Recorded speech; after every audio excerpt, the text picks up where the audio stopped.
A Tulane environmental law expert believes Governor Jeff Landry has, for all intents and purposes, killed the state's largest coastal project as envisioned. Last week, the governor didn't use the word cancel when he blasted the big river diversion in Plaquemines Parish, but he came close, and it's not at all clear where that leaves the state's coastal program. Mid-Barataria has been the key feature of the state's coastal program, a plan to mimic the river's land-building power. Governor Landry has talked of compromise, a theoretically smaller project without the cost and the negative effects. What the governor did was basically pull the plug on the Mid-Barataria sediment diversion. Tulane water policy expert Mark Davis says the project anchored the master planning process used since Katrina, science-based and transparent. My concern is not so much whether we build one project or not, but how we make decisions about which projects we build and don't build. Davis says there is no plan B, at least not one that's public. The governor indicated he has some ideas, but those aren't projects. They're not permitted, and they're not funded. Mid-Barataria would mostly be funded with oil settlement and fine money from the 2010 BP oil spill, money that normally would flow into the federal treasury.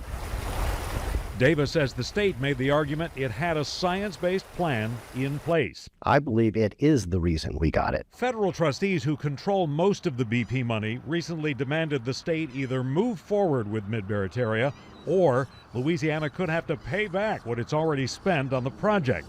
The governor points out the project's estimated cost has doubled over the last decade to more than $3 billion. People say, well, we spent $500 million. I mean, if we stop the project, we're going to lose $500 million. It may cost us an additional $1 billion. Nobody can tell us. Not everyone is a fan of the master planning process. Some communities near the project believe the state rammed Mid-Barataria down their throats. There may have been public meetings, but they argue the decisions were already made. They have their projects, they plan them in silos, and then they let us know what they're going to do. The wild card in all of this could end up being President-elect Donald Trump. The federal trustees who are now hinting they may demand a refund all work for Joe Biden. Some speculate the new Trump administration may be more sympathetic to Landry's arguments.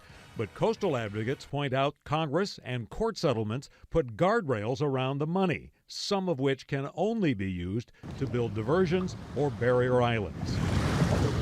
Mark Davis isn't sure where this leaves us. Some lawmakers want to take a deeper look at it, but Davis says the governor has the authority to kill Mid-Barataria if he wants to. I would be surprised if this is not something the governor has the right to do. But having the right to do things and doing things the right way aren't always the same thing. Last week, the governor told lawmakers that the diversion would destroy the state's culture. In doing so, he sided with many commercial fishermen who believe that Mid-Barataria would devastate their livelihoods.